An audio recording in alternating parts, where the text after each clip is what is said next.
할렐루야. 하나님의 은혜가 오늘도 함께하기를 간절히 바랍니다. 예수께서는 이 세상이 하나님의 나라를 이루어가기를 원하십니다. 그래서 오늘 1절에 보니까 이렇게 말씀했습니다. 내가 진실로 너에게 이르노니 여기 서 있는 사람 중에는 죽기 전에 하나님의 나라가 권능으로 임하는 것을 볼 자들도 있느니라. 지금 여기 서 있는 사람 누구를 얘기하고 있는 거예요? 바로 제자들을 두고 한 말씀이겠죠. 근데 하나님의 나라가 권능으로 임하는 것을 볼 자가 있다는 거예요. 하나님의 나라가 임하는 것을 볼 자가 있다? 근데 권능으로 임한다 이런 표현을 했어요. 권능은 능력이죠. 권세와 능력을 줄인 것이 권능이죠. 그러면 무슨 권능, 누구 권능을 얘기를 하는 거예요? 바로 그것은 다른 것이 아니라 예수님의 권능을 말씀하는 거예요. 곧 하나님의 나라가 임하는 것을, 이 권세와 능력으로 임하는 것을, 곧 예수님의 권세와 능력으로 이루어지는 것을 볼 자가 있다, 보게 될 거다 라고 하는 말씀인 거예요. 그리고서 그런 말씀을 하고 난 다음에 엿새가 지났어요. 예수님이 베드로, 야고보, 요한을 데리고 높은 산으로 올라갔는데 그 산에서 변형되시는 예수님을 이 제자들이 보게 된 거예요. 베드로가 그 광경을 보고서는 이야기를 했죠. 주여, 여기에 초막 셋을 짓겠습니다. 하나는 주를 위해서, 하나는 모세를 위해서, 하나는 엘리야를 위해서 하겠습니다. 근데 때마침 구름이 그 산을 덮는 거예요. 그러면서 구름 속에서 소리가 나죠. 이는 내 사랑하는 아들이니 너희는 그의 말을 들어라. 그리고서는 둘러보니까는 아무도 보이지 아니하고 예수님만 보이더라 라고 하는 거예요. 모세도 사라졌고 엘리야도 사라진 거예요. 도대체 이게 무슨 상황일까? 예수님이 이런 이야기를 하세요. 9절에 보니까 산에서 내려올 때 예수께서 경고를 하셨어요. 인자가 죽은 자 가운데서 살아날 때까지 본 것을 아무에게도 이르지 말아라. 아니, 왜 경고를 했을까? 죽음 가운데서 살아날 때까지 예수님 이 변화산에서 본 것을 아무에게도 이르지 말라는 거예요. 그래서 이 예수님의 이 말씀을 마음에 새겼어요. 그래서 이 제자들이 서로 묻는 거예요. 도대체 죽은 자 가운데서 살아난다는 것이 뭘까? 지금 이 제자들은 예수님의 죽음을 상상도 못한 거예요. 그러니까 예수님께서 죽은 자 가운데 살아날 때까지 본 것을 아무에게도 말하지 말아라 라고 하는 이 말씀이 도대체 무슨 뜻인지 전혀 감을 잡지를 못했어요. 그런데 예수님이 이야기하세요. 서기관들이 엘리야가 먼저 와야 한다 라고 했는데 과연 엘리야가 먼저 왔다는 거예요. 그런데 이 엘리야를 사람들이 제대로 알아보지 못하고 함부로 대우를 했다는 거예요. 그러면서 엘리야가 과연 먼저 와서 모든 것을 회복하지만 그 엘리야가 인자에 대해서 기록하기를 많은 고난받고 멸시를 당하리라 라고 왜 했냐라는 거예요.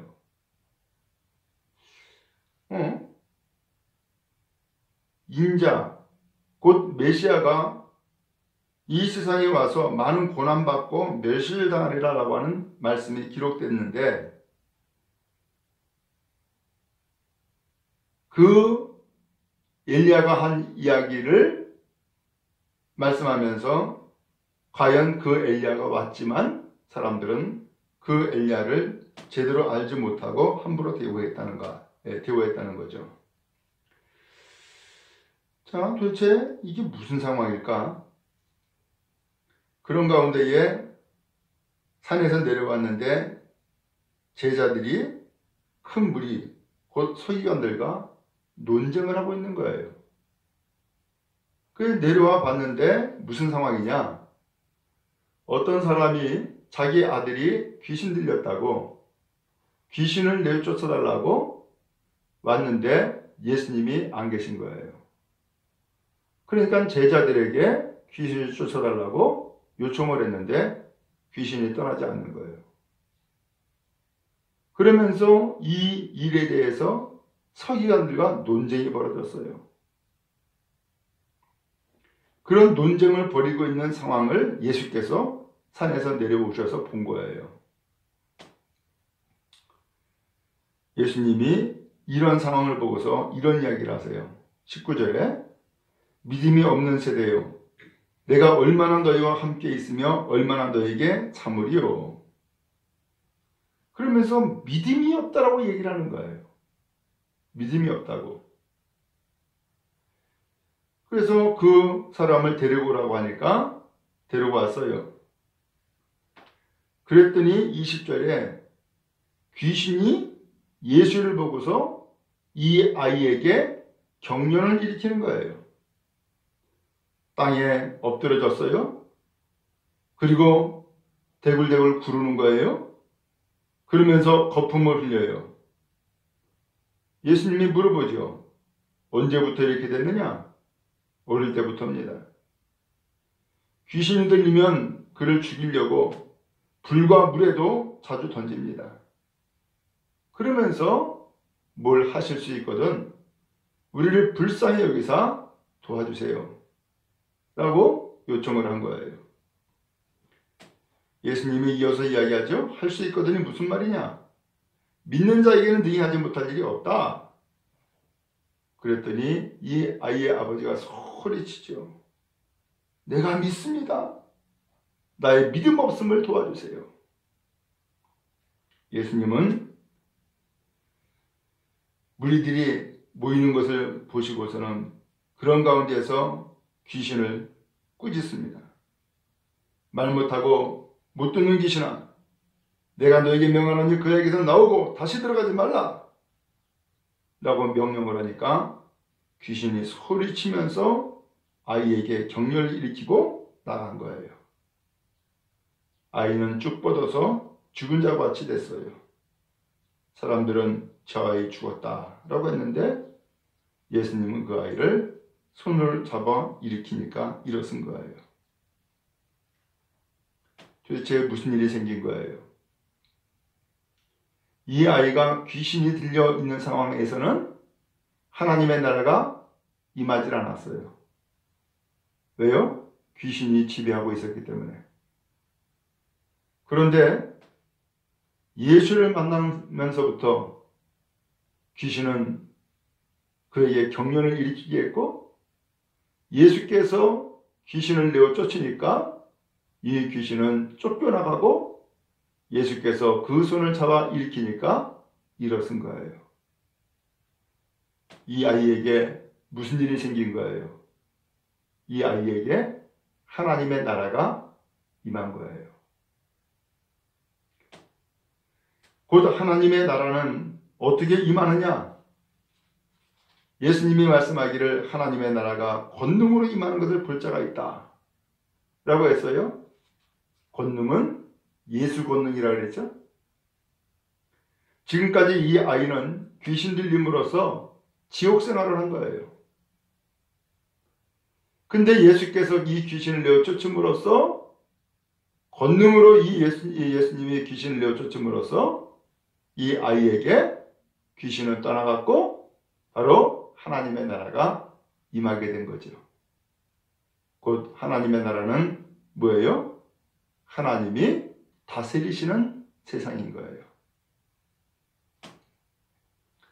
오늘 이 아이를 통하여서 하나님의 나라가 어떻게 임하는가라고 하는 것을 본 거예요. 근데 이 아이를 이미 제자들이 귀신 쫓으려고 애썼는데 안 됐어요. 왜 그들은 안 된 거예요? 예수님이 분명히 문제점을 지적을 했죠? 믿음 얘기를 했어요. 믿음이 없는 세대요. 얼마나 내가 너희와 함께 있어야 되느냐. 예수님은 이 세상을 하나님의 나라를 이루기 위해서 우리에게 한 가지를 남겨주시는 거예요. 그것이 뭐냐? 예수를 믿는 믿음을 주시길 원하신 거예요. 믿음이 있으면 귀신은 떠나가고 믿음이 있으면 하나님의 나라가 각 사람들 가운데 임한다는 거죠. 이것을 좀 더 구체적으로 예수님이 말씀했어요. 30절부터 보니까 예수님이 갈릴리 가운데로 지나가게 됐어요. 예수께서 아무에게도 안 알렸어요. 이유는 뭐냐? 제자들을 가르치시기 위해서요. 뭘 가르치느냐? 이렇게 말씀했어요. 인자가 사람들의 손에 넘겨져 죽임당하고 죽은 지 3일 만에 살아나리라 라고 하는 것을 말씀하시는 거예요. 근데 안타깝게도 제자들은 이 말씀이 무슨 뜻인지 깨달았어요? 깨닫지 못했어요. 심지어는 묻기도 두려워함이라 묻지도 못했어요. 왜요? 앞서서 말씀드린 것처럼 예수님이 죽임당한다. 이것은 상상도 못했다니까요. 근데 예수님은 오늘 여기에서 또다시금 말씀하는 거예요. 인자가 사람들의 손에 넘겨져 죽임당하고 3일 만에 살아난다.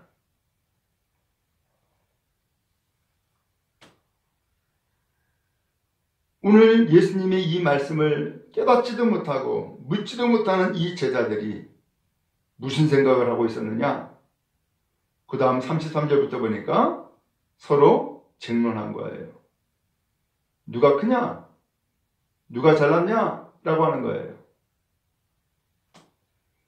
예수님이 이렇게 쟁론하는 제자들을 보니까 기가 막힌 거죠. 그래서 12제자를 다시 불렀어요. 그리고 말씀하는 거예요. 35절에 누구든지 첫째가 되고자 하면 무사람의 끝이 되며 무사람을 섬기는 자가 되어야 하리라. 그리고 어린아이 하나를 데려다가 세웠어요. 그 아이를 안으시면서 제자들에게 말씀했어요. 누구든지 내 이름으로 이런 어린아이 하나를 영접하면 곧 나를 영접하는 것이고 누구든지 나를 영접하면 나를 보내시니 곧 하나님을 영접하는 거다.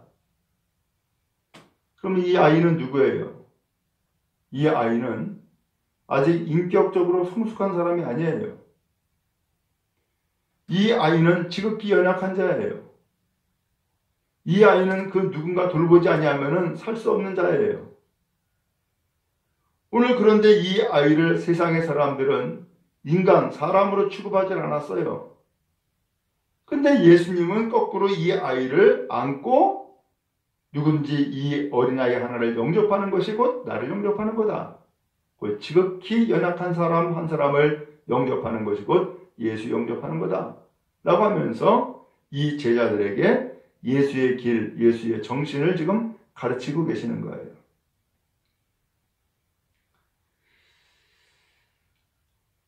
근데 또 사건이 하나 생겼어요. 요한이라는 이 제자가 예수님께 와서 이야기하는 거예요. 선생님, 우리를 따르지 않는 어떤 자가 주님의 이름으로 귀신을 내쫓던 것을 우리가 보았습니다. 근데 그 사람이 우리를 따르지 않고 있기 때문에 그렇게 하지 말아라 금지시켰다는 거예요. 예수님이 이야기하죠. 내 이름을 의탁하여 능한 일을 행하고 예수를 비방할 자가 없다는 거예요. 우리를 반대하지 않는 자는 우리를 위하는 자다. 누구든지 너희가 그리스도에게 속한 자라 하여서 물 한 그릇이라도 주면 곧 진실로 내게 이르노니 그가 결코 상을 잃지 않으리라. 호호. 예수님의 제자들은 예수님을 따른다고 하면서도 귀신을 쫓지 못했는데 전혀 뜻밖의 사람이 주님의 이름으로 귀신을 쫓았다는 거예요.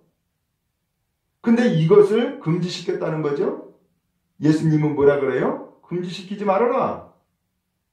예수님의 이름을 의지해서 능력의 일을 행하고 예수 비방할 자 없다 하면서 예수님이 말씀하는 거예요. 오늘 이 사람은 예수님을 따르는 제자는 아니었지만 예수님의 이름에 그 능력이 있음을 믿고 그 능력을 행함으로써 귀신을 쫓음으로써 지옥을 하나님의 나라로 바꾸는 삶을 살고 있었음을 알 수 있어요. 오늘 예수님은 우리에게 하나님의 나라가 임하기를 원하세요. 누구에게 임하는 거예요? 예수를 믿는 자에게 하나님의 나라가 임한다라고 하는 것을 말씀하는 거예요. 그럼 다시금 1절로 돌아가서 여기 서 있는 사람 중에서 죽기 전에 하나님의 나라가 권능으로 임하는 것을 볼 자가 있다. 오늘 이 제자들은 계속해서 믿음이 없는 삶을 성경에서 계속해서 표현하고 있어요. 귀신 들린 나이 쫓아내지 못했고 또 예수의 이름을 의지해서 귀신 쫓는 사람 금지시켰고 또 예수님께서 고난당한다, 죽임당한다는 말씀을 분명히 했음에도 불구하고 누가 그냐고 쟁론하고 있고 전혀 예수님의 제자로서의 삶을 살지 못하고 있는 모습을 보게 돼요. 그런데 오늘 주님은 하나님의 나라가 권능으로 임하게 된다는 거예요. 그리고 여기에 있는 사람 가운데서 권능으로 임하는 것을 볼 자가 있다는 거예요. 그러면 여기에서 권능으로 임하는 것은 뭘 얘기할까요? 그것은 예수님의 죽음과 부활을 두고 한 말씀이죠. 예수님의 죽음과 부활을 목격하는 사람, 예수님의 죽음과 부활을 만나는 사람, 하나님의 나라가 임한다는 거예요. 그리고 이 일을 볼 제자들, 볼 사람들이 있다라고 말씀했어요. 오늘 예수님은 우리에게 하나님의 나라가 임하길 원하세요. 그러므로 예수님을 만난 사람, 예수님을 영접한 사람, 살아계신 예수님을 경험한 사람은 이미 하나님의 나라에 살고 있다라고 말씀할 수 있겠어요. 바라기는 우리 모두 하나님의 나라를 경험하고 하나님의 나라를 살아가는 은혜가 충만히 임하기를 간절히 바랍니다. 예수를 믿는 자, 곧 예수님의 죽으심과 예수님의 부활하심을 믿는 자에게 하나님의 나라가 임한다라고 하는 것을 예수님께서 말씀해 주시고 계신 거예요. 오늘 이 삶이 하나님의 나라를 이루어나가는 복된 삶이 다 되기를 간절히 바랍니다.